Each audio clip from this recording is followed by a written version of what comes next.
I pledge allegiance to the flag of the United States of America and to the republic for which it stands, one nation, under God, indivisible, with liberty and justice for all.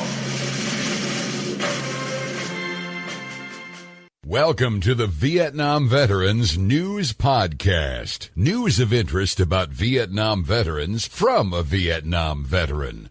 Now, here's your host, Mac Payne.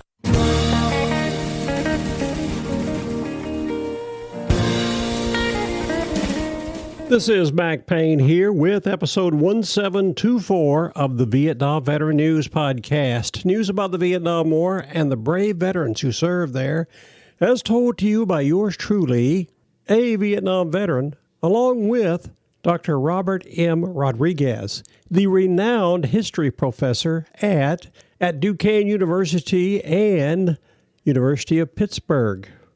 In this episode of his journey through the Vietnam War Chronicles, he's going to be telling you about the Nixon years in Vietnam. In November of 1968, Richard Nixon was elected president, and that led the way for Lyndon Baines Johnson to return to his farm out in Stonewall, Texas, to a life of retirement. As I do every time Dr. Bob is presenting on this podcast, I encourage you to have pen and paper ready because he's going to be giving you a treasure trove of information about that war. Also, you should get rid of all the distractions in your vicinity so you can absorb everything he says. Without any further ado, Dr. Bob, you've got the microphone. Go for it. Hi, Mac. Great to be back. We talked about My Lai last time, and I hope all of your listeners had a chance to watch the film on My Lai because I think it was a great accompanying piece to what I tried to show you as a pretext to what happened at My Lai. Today, we're going to begin the Nixon administration. Richard Nixon is going to win the election November of 1968. He barely defeats Hubert Humphrey. Many historians believe that if the election was held about 10 days later, that Hubert Humphrey would have triumphed, mostly because he was gaining a lot of steam and turning voters around. In January 18th, actually, of 1969, this is just about when Nixon was inaugurated, four-party peace talks began, and this was in Paris. Now, the four parties were the Provisional Government of South Vietnam. Now, that was the name given to the NLF, National Liberation Front, and the Viet Cong. They had established this formal name of the Provisional Government of South Vietnam. Then North Vietnam was represented, South Vietnamese government was represented, and of course, the United States. So these were four-party peace talks. From the North Vietnamese Politburo, the main representative was Le Duc Tho. This is L-E-D-U-C and T-H-O. He was their primary negotiator. Now, Le Duc Tho had a history. He had been imprisoned by the French. He was released. He was part of the Viet Minh operation. He had a deep hatred for foreigners who came into his country, and he was quite a stubborn negotiator.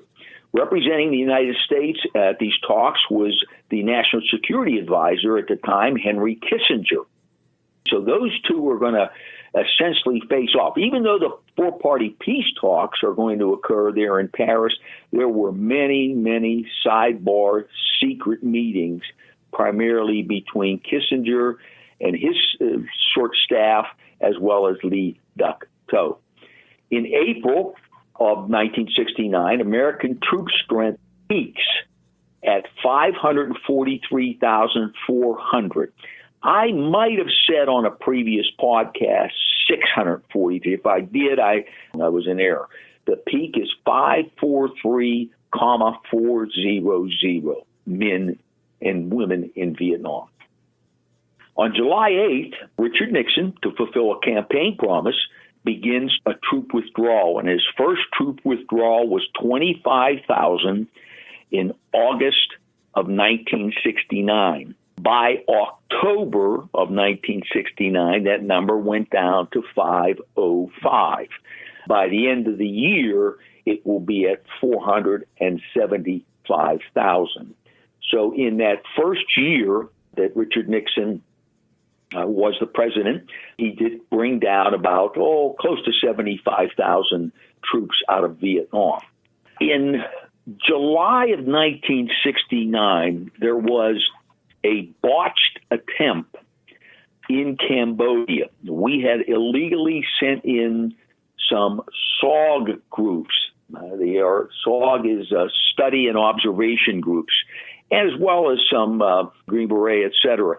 And there were some deaths there. There were 27 deaths in this incursion into Cambodia. And the administration wanted to keep it very quiet, but it did get out. This was embarrassing.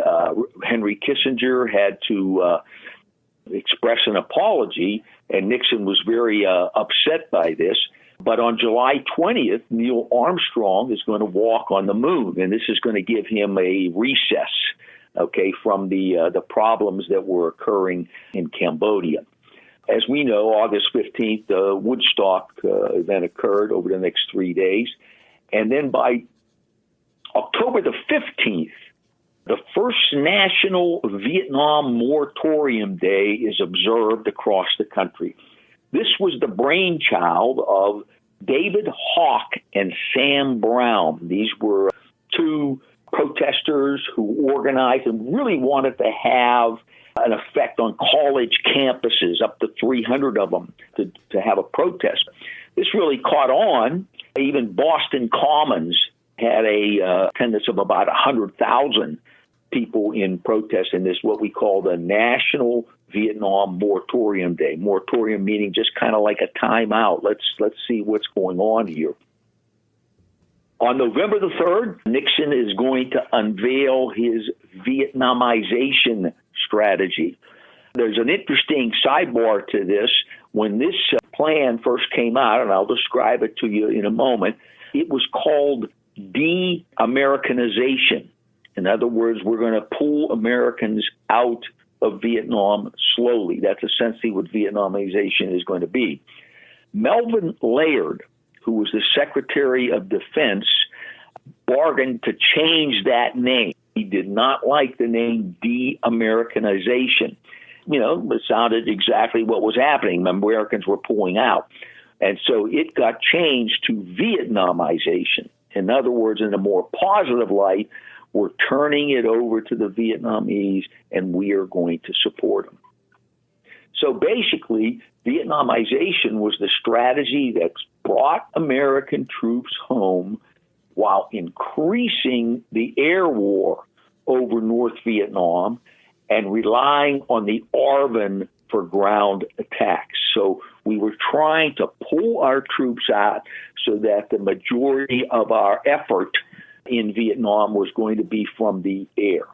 November 15th, there was 250,000 march on Washington for a moratorium. This was a very powerful protest. Pictures of it just show the streets crowded with people marching, with the Capitol in the distance, the White House, etc. So it was, quite a presence on their part, and it indicates the growing dissatisfaction at home with the war effort. On December 1st, the first draft lottery is held, and the first date chosen was September 15th. So if you were born on September 15th, you were number one. The draft lottery, the purpose of it was to give the appearance that this was not just a war being fought by the middle and lower middle classes, that a lottery meant that it was chance, and anyone could be brought into the armed services. If you look online, you can see an actual random selection sequence by month and day, and you could actually determine your own number for those of you that didn't go through this and did not have a number. December 31st, I'll repeat that the troop strength is at 475,000, but the killed in action is at 11,618. 11,618. In the spring of 1970, what Richard Nixon wanted was to expand the war into Laos and Cambodia. Okay? And the reason for this is he, again, still wanted to find a way to either A, win the Vietnam War, or find a way to honorably remove the United States from the war. The Nixon had a reputation among the North Vietnamese, the Chinese, the Russians, and he was considered the madman, that he would use perhaps a nuclear weapon, and that he would be aggressive. He was a Cold War warrior who in the 50s had spoken out prominently against the communist incursions all over the world. This expansion into Laos and Cambodia actually violated the international rights of these nations in this secret campaign to attempt to rout communist sanctuaries. If you look at a map of Cambodia, you will see at the very bottom of Cambodia there is a port city, and at the time it was called Sihanoukville. Today, the name has changed to Kampot, Kampot. But Sihanoukville was named after the king of Cambodia, the prince, a man who had been in Cambodian politics since 1941, and his name was Norodom Sihanouk.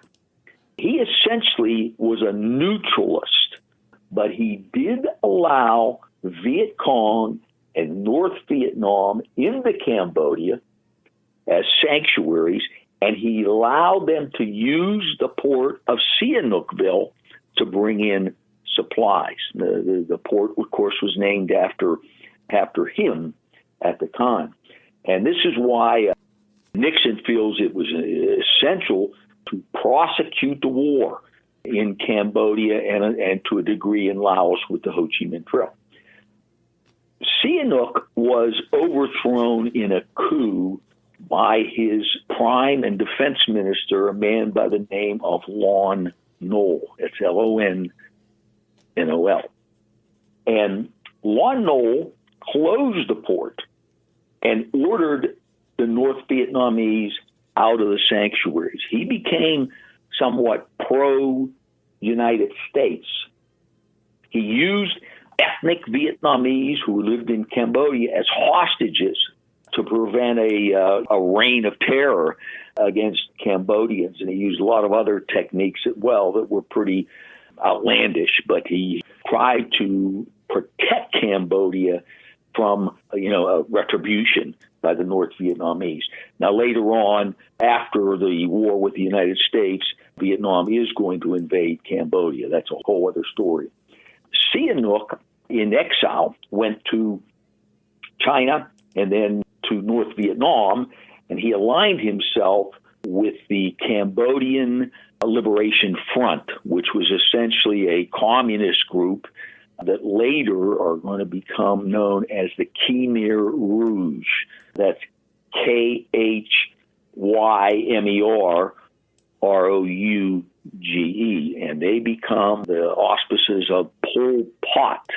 And that's a whole other story outside our realm, but Pol Pot committed genocide and killed about 2 million Cambodians after the Vietnam War.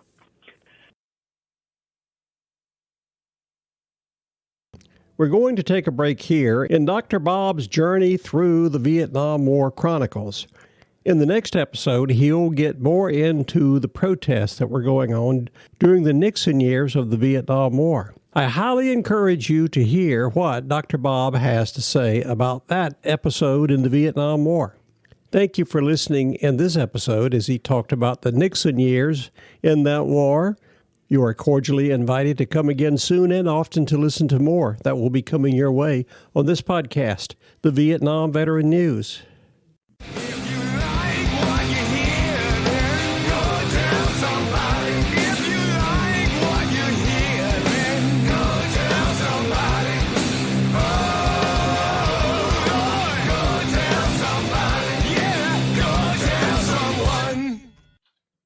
How about that? Ain't that a mess?